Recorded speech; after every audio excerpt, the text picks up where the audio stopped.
being open. Is there a second? I'll second it. All in favor? 7-0. Sandy and Bruce?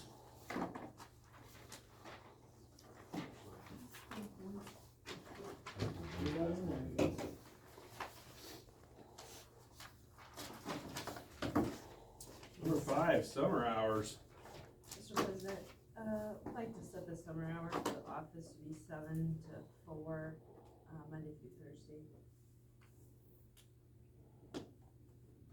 Mr. President, I move that we make the summer hours for the school staff, Summer staff, yeah. okay, be Monday through Thursday from 7 to 4. I'll second that. All in favor? 7-0, you have Sandy and Stephanie. Now we're on to policy updates, which we're gonna do like we have in the past. You're gonna kinda give us. Yeah, I'll so mostly just give you a heads up. just and then gonna vote talk- on it next month, Well, we hope. possibly. We went ahead and put there the KSB recommend policies. Now, they're a little bit more open than the rest of them have been, because every school's gonna handle cell phone policy adoption a little bit different. Basically, that is saying that, a student, because of HB 2299, that a student is not able to have an electronic device, their own personal electronic device, with them during the day. And so we need to develop policy, that, make sure that students do not have that accessible during the school day. And so we've been doing a lot of listening, because schools are handling it different right now, but we'd like to come up with a policy for you hopefully by June meeting. And, we would take any recommendation, and consider that. There's a lot of things that go into it that, we've talked about, but we'd also answer any questions. There's another part of this bill that I wanna talk about, but we could answer any questions about the cell phone part right now. What do you think is gonna be the biggest change? Earbuds. How we currently do things to how the new law will comply with the new law? Well, just students, remembering that they cannot bring that into the building and that they will have to turn it in. And then, so we haven't allowed them to have smartwatches, and that's added to this list, but all the earbuds. Yeah, cause they can turn their phone on and then. Yes. We had one teacher say that that she knew that she figured out that kids were having an earbud in, and girls, it's very hard to see because they put their hair over the top of it. They had their phone in their locker, and from that room, where their locker was, they could play off of their phone, the earbuds. So they couldn't do that on the bus anymore, they couldn't listen to music through earbuds on the bus. Does the phone go on the bus even? No, it's not supposed to. But here's the problem. We've noticed that some kids have burner phones. Very fancy. It's more you update, you don't turn it in, and then they hand in the other one, Yeah. which that's why we kinda wanna wait too, cause I think if you forget to turn it in, I think that's a slap on the wrist. If you're knowingly turning in a burner phone, I feel like that should be a bigger punishment, because, you're being malicious about it essentially. So you're talking ball game, like, so not on the bus, what happens when the kid gets to the ball game and ready to go home and they leave early? They have to get it from the coach. That's they've been. So the coach is responsible to get it from the office or wherever they turn them in at the beginning of the day? The kid would go to the office, get the phone, turn it into the coach on the bus. Well, that's what they do now. Yeah, correct. So it's good, that's really not gonna change No. anything. No, that part. It's gonna be handed in on the Yeah. bus like they do now. Unless But- you guys say no. Right, and here's Well, the you thing. said nothing on the bus, so that's what I was thinking, they couldn't even take them and hand them to the coach, okay. No, and so here's the other thing is that, like, we've just been doing that with high school kids and junior high kids. But we have kids like in third, fourth grade that have phones. So we're gonna have to collect those devices too, which we haven't had a problem with them getting on their phones and that, but they can't have them in their book bags. I assume the policy we have has a, what happens if you, 1, 2, 3 strikes or whatever? Yeah. Or what Yes. happens if you get caught? Yes. So that will have to be updated or added, that's. It'll probably be modified. We'll have to modify it, yeah. I think there's gonna need to be some parent education somehow on Right. this, cause I'm not sure that everybody's aware of, Yeah, we need to start communicating that. yeah. And KSB has some communication messages that we'll send out. Yeah. Especially, you know, like most parents, I think, would know the cell phone, you know, cause that's what they call it, the cell phone ban, but it's a personal electronic device. Yeah. And that would be the big one, anything, you know, smartwatches, earbuds, cause a lot of our kids have and, you know, teachers have allowed it too. You know, like, hey, if you're working on your assignment, you can listen to music, and that's what kids use now, is an earbud, cause they can link to their computers too, or their Chromebooks. Right. So that will be a change. Overland 13 times, The what? riding the bus to Overland 13 times. Yep. So, you know, some schools have already adopted like yonder bags. I don't think those are going to comply with this anyway, because unless they turn the yonder bags into the office, which you spend a lot of money for that, because yonder bags are not cheap. We've looked at some lock boxes, and so we're still continuing to look at that. Some of them are more expensive than others, some of them are cheap. Some schools say, you know, the kid is supposed to turn them off and then turn them in. Well, kids don't turn them off, so they're beeping and buzzing the whole entire day, and that's, somebody's watching or they're under surveillance, you know, at that time, so then that's very annoying to people that have to work in the same space. Correct. So, I understood though they can leave it in their vehicle, correct? Correct. locked, but then that kid can't go to the vehicle. Like over lunch or Right. anything like that. But a Where we kid that have a- doesn't have their phone in their vehicle can go to their vehicle? Yeah, so how are we gonna monitor that? I don't think they thought this all through. I'll say it. I thought we had a pretty solid policy. Yeah, I think 250 schools have. So state's not involved. I think if they're gonna be required to turn something in, they're just gonna turn in burner or old phone or something. That's simple for me. My kids live in town. We're a mile at most from the school. My kids are not allowed to bring their phones to school, so that's simple. You live in the country, you do, it's different. I guess we'll navigate through this one as we go. Yes, Probably learn some fun lessons. that will be true, but without a Hopefully guarantee. you don't have to do required training. So we're gonna work through that, and so just keep in mind, there's gonna be things that we're gonna forget about, so, you know, we're gonna get advice from other schools as well. The other thing that's gonna be pretty fun to navigate is social media platforms. And no employee of the district can privately or directly communicate with any student through a social media platform except permitted under policy.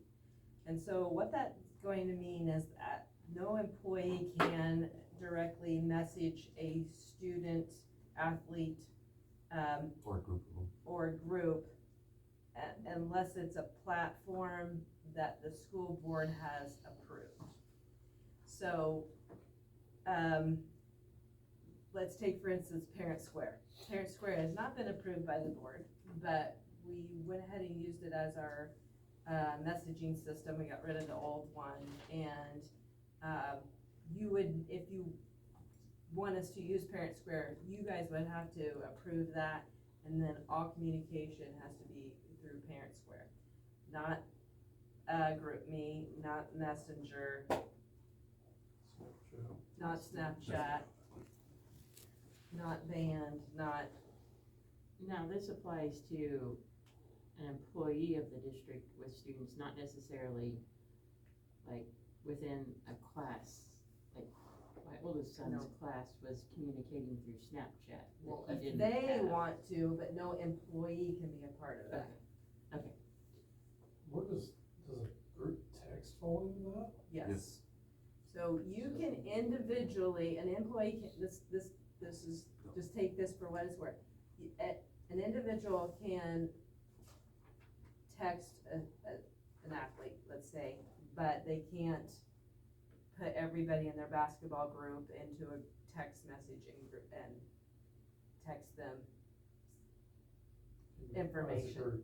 So like, let's say you're going to state basketball and you go to the mall and your text, you wanna say, I have all the basketball kids in a group, so I'm gonna say, hey, meet at the food court in 10 minutes.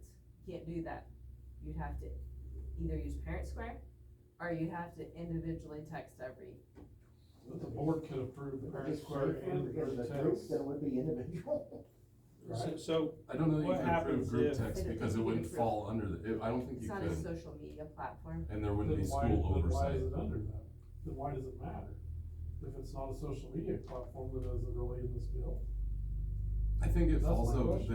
that your school doesn't have Well, they're not oversight. gonna The have their biggest phones thing at that their I state got out of this basketball. was, nobody can track it, it'll disappear, Okay. nobody can see it, and there has to Well, be. we'll just include the administrators in that group text.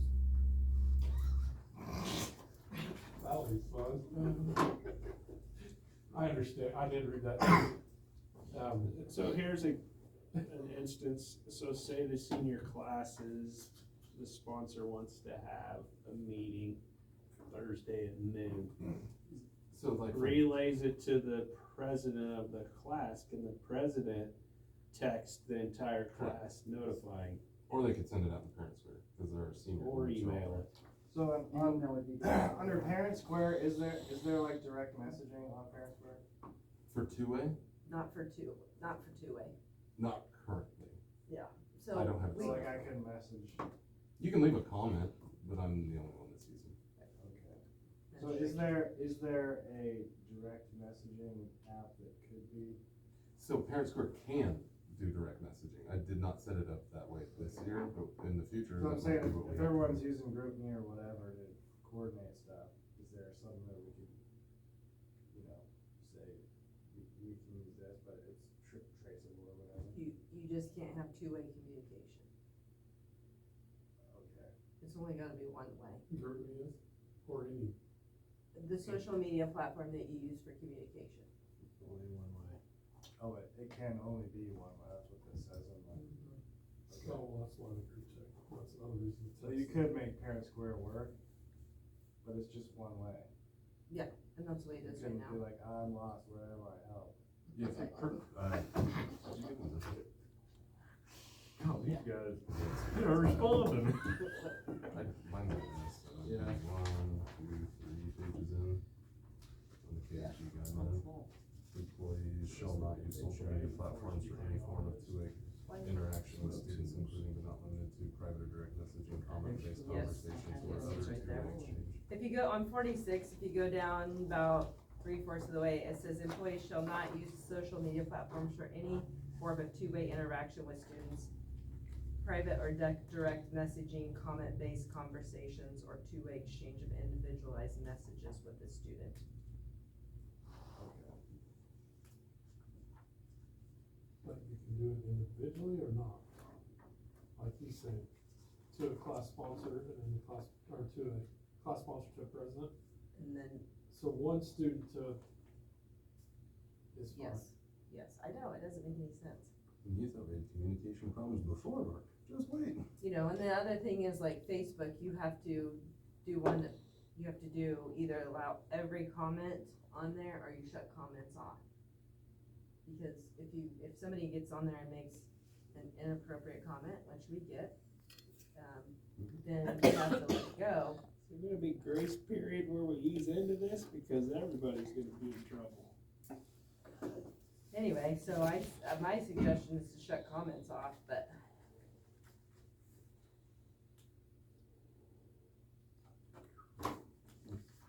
So which apps are we using the most to communicate? with Well, you? GroupMe. so Parent Square, GroupMe, Is coaches, that would be the. coaches are using parent, or is GroupMe, but it's because that's what they're used to.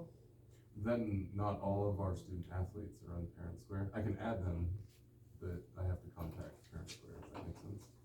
If you're a student in our building, you're on Parent Square because you're in our, student information system. But like our students that, come in just for sports, they're not in our student information system, so I have to contact Parent Square to add them specifically. Okay. Which isn't, I think I did during I mean, volleyball season. but- I think Parent Square is good, and I think we should use it more, honestly, but if there's other things that we can't do that we're, like GroupMe or whatever. Well, my problem with GroupMe is that it's a two-way Correct. communication. You're what, sorry? Two-way communication, so, you're gonna put your coaches or sponsors at liable. Well, yeah, and GroupMe is not traceable, like you could just delete the conversation. Yes. Cause that's the thing, like Parent Square and stuff, it's all, Right. you can see every conversation, right? The school can. Like So something like, happened, you can say, oh. I this think is- even on Parent Square, you'd fall under any online website whose primary purpose is educational, because Parent Square would be an Right. educational app. So Right. you would, even if you had two-way, that allows, communication to be monitored, archived, retained, or audited in compliance with policy or law, which our Parent Square is maintained. So at the end, it's coming up here, it'll roll over July 1. They will ask if we want to archive it, and then they will send everything, which, I asked the teachers today, most people have no idea how many posts we have on there. There's over 60,000 posts from just our Parent Square. And so they will archive it, they basically put it in the zip drive, and then we save it, which I think 5 years or something like that. And then, hey, we can delete it after 5. So I think Parent Square, even if you opened up two-way, I think you'd fall under the law, because it would not be a social media platform, because it's an online application whose primary purpose is educational. And approved by the board. And approved by the board, and it falls under the, monitored, archived, retained, or audited in compliance. So are most parents getting Parent Square figured out? Yes and no. Okay, cause I still, occasionally people ask me about something, I say, well, it's on Parent Square, well, I didn't get it. So, Some have their notifications turned off and they That's don't what I open the app. wondered. So the perk to Parent Square is I can pull up and tell you every single post that goes out, who opened it, what time they opened it, if they read it. and I guess that if we shut down GroupMe, that will train parents then to figure Start out looking at Parent the Square. Because I think Parent Square was being used in a sport I was in to communicate, and it wasn't working because it was early on, and parents were Well, like, then you I have didn't to- get that, I didn't yep. get that. And Yeah, I think if we can get rid of the junior high sports one. Oh, Well, when you have the elementary and the high school, sometimes Correct. it's not on here yet. Oh, yeah. And some of it's also training my coaches. Most of my teachers know there's buttons you can click, so it sends immediately. Otherwise, if you don't hit anything, it sends at user's preferred time, which you set up when you first set up your phone, which might mean you never get the ding. oh, interesting. So, because my user preferred time is from 7 a.m. until 4, so that way it's not dinging, though it still dings. I got one, and I think someone scheduled a message to go out at 3 p.m., but they forgot the p.m. part, and it went out at 3 a.m. So I had to chat with them. No one likes a message at 3 a.m. And I understood it was a mistake, because it is just a little button your thumb has to hit. But it did wake me up. So we'll do more work on this, but that's just coming down the pipes, and that's the fun we get.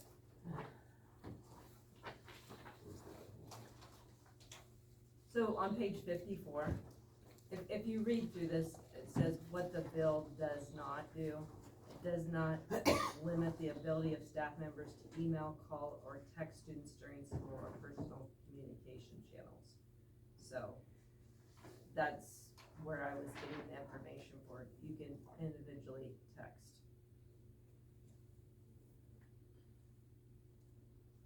So, small town outside of school, we have teachers that are friends with my kids and stuff, they can't text my kids. Individually. If they're in a group, they couldn't. How much sense does that make? Yeah. I know you got church groups, you got, I know, Yeah, we talked about that today. Well, Family group. What I about, know, even family. what about parents that teach their kids? Like when I taught two of my kids at the same time.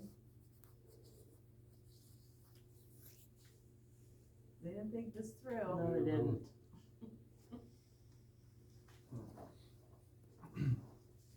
Okay. Like I said, we're gonna learn some lessons. That's, I think, I think that, was that the, okay. Those were the ones I was really concerned about, talking to you guys about, was that the last one, sorry? Device storage. I think it was. Okay. Those are the structure literacy ones. I'll leave that for another day. That's good. Alright, that finishes up number 6. We're gonna have a discussion on superintendent search. And I'm gonna call for an executive session.